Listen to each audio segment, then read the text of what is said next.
तो भी किसी महफिल में मेरी लज्जतें लौट आए।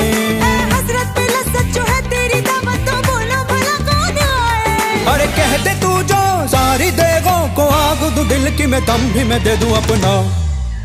दिल ने दस्तरखान बिछाया, दिल ने दस्तरखान बिछाया, दावते इश्क है। दिल ने दस्तरखान बिछाया, दावते इश्क है कबूल तो आजा जाना, दावते इश्क है कबूल तो आजा जाना, दावते इश्क है।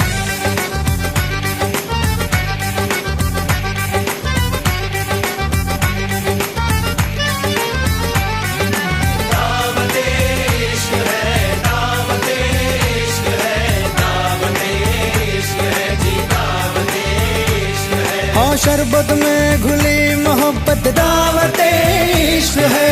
तौबा तौबा बुरी मिलावट, दावते इश्क है। हर किस्मत से मिलती है शिरकत, दावते इश्क है। आज बेफिजूल की किसको फुर्सत, दावते इश्क है। तुनक नहीं जरा चक तले, धड़क नहीं तो जरा दम तो ले। जुड़ जान दे तार से तार को, जरा सोच समझ एक बार तो। ना सोच के ना होश से तुझे मेहमान बनाया, हमने बुलाया दिल से।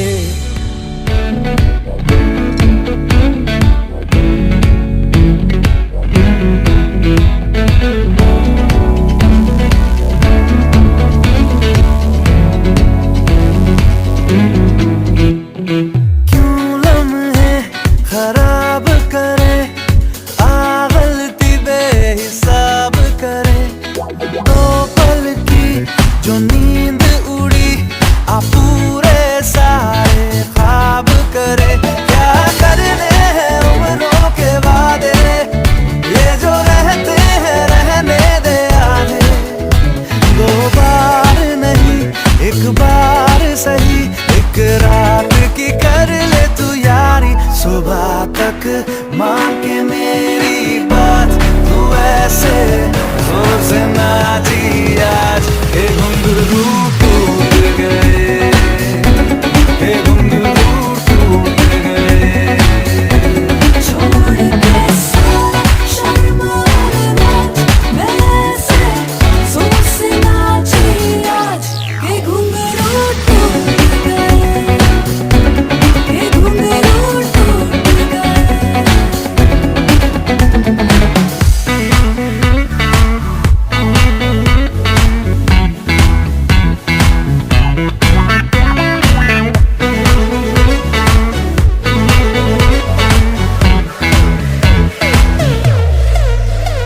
दिल लेना दिल देना जरूरी नहीं है, इन बातों के सिवा भी बातें कही है। कभी से ज्यादा की ख्वाहिश नहीं है, चाहे दोबारा ना मिलना कहीं।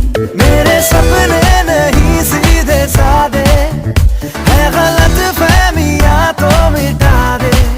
दो बार नहीं एक बार सही, एक रात की कर ले तू यारी। सुबह तक मान के मेरी बात, तू ऐसे जोर से नाची आज। हे घुंघरू टूट गए, हे घुंघरू टूट गए।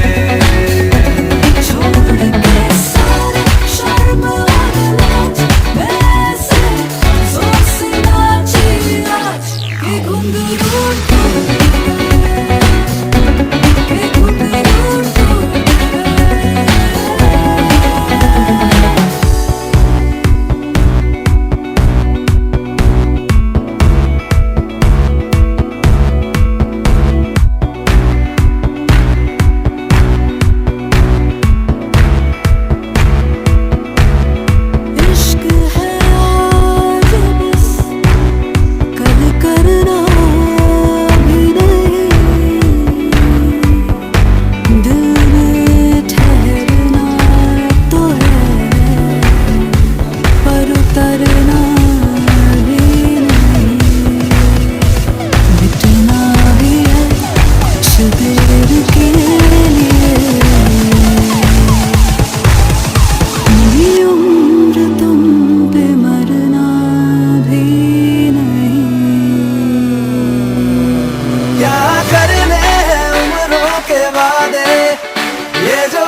से जोर से नाची आज, ये घुंघरू टूट गए।